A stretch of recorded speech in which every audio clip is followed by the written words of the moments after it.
They may get under your skin. Don't let them get under your skin more than a day. Just brush it off. You are doing an amazing job. You are killing them with your success. Let's continue doing that.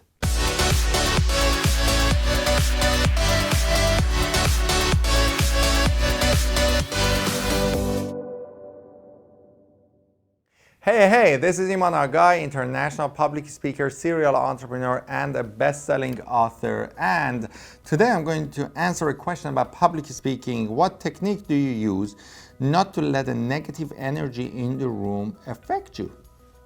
Super cool question, actually. And I had a few experiences with that. As you guys know, I have another episode that I actually did a few months back, and probably somewhere on the YouTube channel or on the podcast episodes if you're listening to the podcast episodes. And I talked about how I was one of the most hated speakers in the country because like kind of at one event I delivered this talk, and just so happened I was delivering talk to the wrong audience. The organizer had told me that they're going to have 50 or plus business owners in the room, so I prepared the presentation for them, and I ended up with 19-year-old college kids. So I ended up like teaching 19-year-old college kids what a Facebook post is, not knowing that kind of like they're 19-year-old college students. I thought they're 50-year-old business owners, and the room was dark. Anyhow, long story, you can watch that episode. It's a funny thing, actually. It's a funny thing after the fact. But during the fact, it was like I was booed by 450 people on social media, and it was seen by 2 million people, and I decided to actually stop my career as a public speaker. I decided to give up on my dream. And after a few nights of not sleeping, I actually woke up one morning and I realized that, you know what, I'm not giving up on my dream because of a few college kids that got into the like kind of mob mentality of, oh, this person is crashing and burning, and let's actually burn his dream. And I kind of ridiculed him over social media, and I actually didn't give up. I became one of the world's highest rated speaker a few years later, right? So that's one of the things I say, like, never get your failures seriously, because just kind of nobody's gonna remember, and if you want to remember them, it's just gonna kind of hurt you and nobody else. But how do you deal with negative energy in the room? So there are different ways of negative energy in the room, right? There are sometimes that there is actually, like, you feel there is a negative energy and there is not really negative energy in the room, right?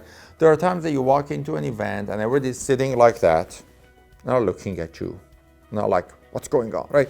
And you are looking at the room and it's like, holy crap, this is a hard room to deal with.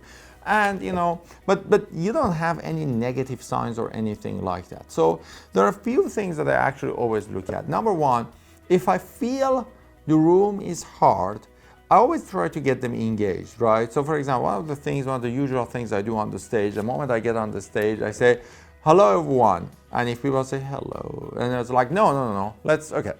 You guys have flown all the way to come to this event, so listen to this talk.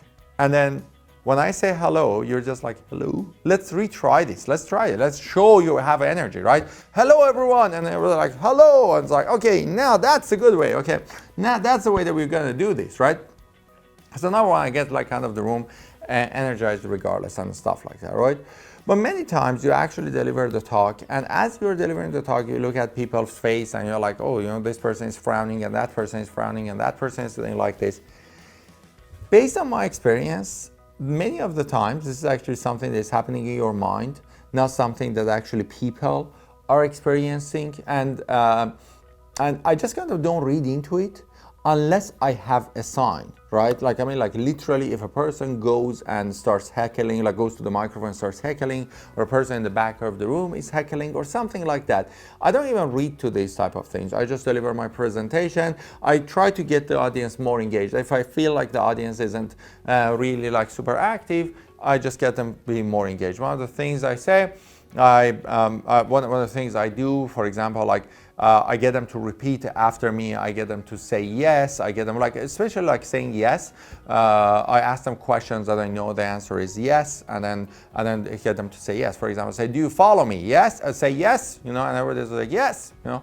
And just kind of all of this, like when people get to the yes mood, the negativity in the room disappears, right? So there are lots of stuff like that that you can actually use. And then you have the people that actually, like, there is a negative energy. So the person is sitting there and like kind of goes to the mic and wants to actually heckle you, or like sits in the back and kind of jokes around you, like stuff like that. Now, here's one thing.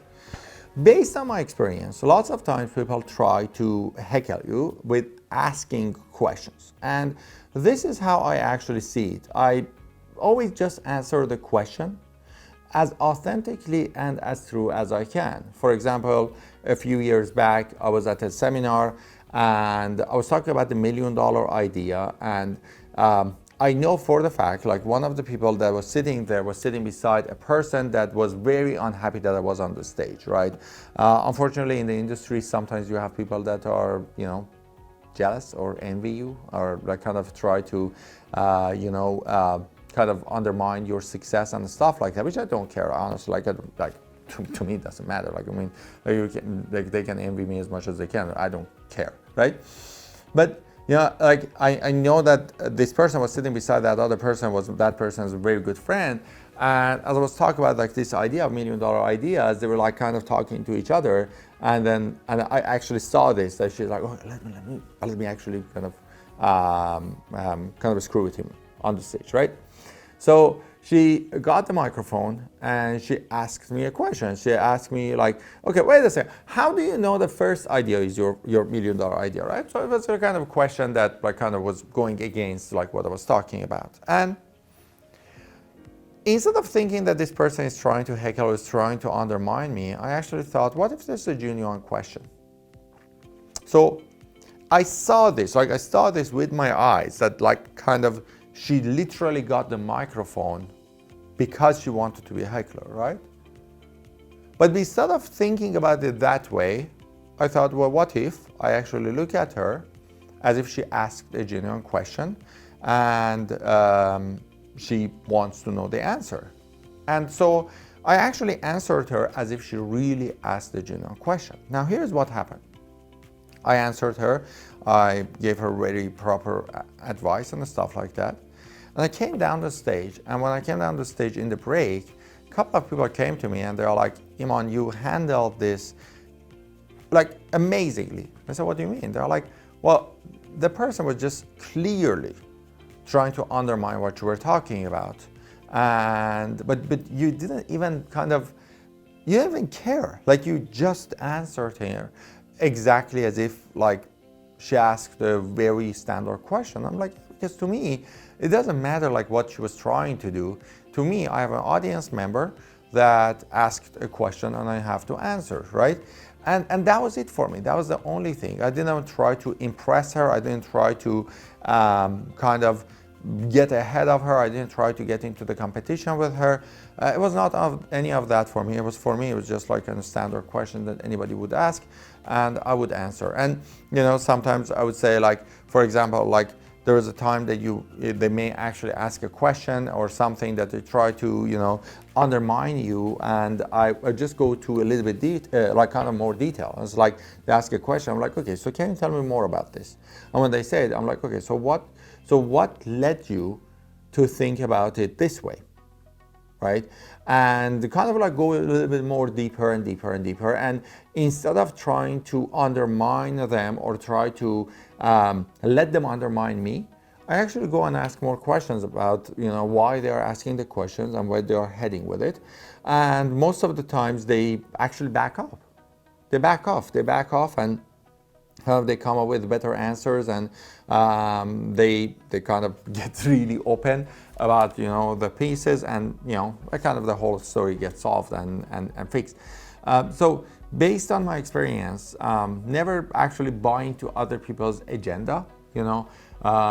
Just do what you're supposed to do. You are there for the people that are enjoying your presentation, and you are there for people that are learning from you, and it's not about the people that are negatively there to impact you. Now, 99.9% of the times, these things never happen. Like 99.9% of the times, these things absolutely never happen. And you know, when they happen, you can just deal with them as if like they don't exist, and you just kind of simply don't see it that way. You know, they may get under your skin. Don't let them get under your skin more than a day. Just brush it off. You are doing an amazing job. You are killing them with your success. Let's continue doing that. Okay? So if you are watching this show right now on YouTube or listening to this on a podcast, make sure to subscribe to our channel either on the podcast or YouTube. If you are not following us on Instagram and Facebook, make sure to follow us on Instagram and Facebook and turn on the notification to see our posts first. And if you haven't gone to imanourguide.com and haven't downloaded our book about how to build a successful public speaking business, make sure to go to imanourguide.com, download our book on how to build a public speaking business. And I look forward to working with you and talking to you about how you can expand your business. Look forward to speaking with you in the next episode.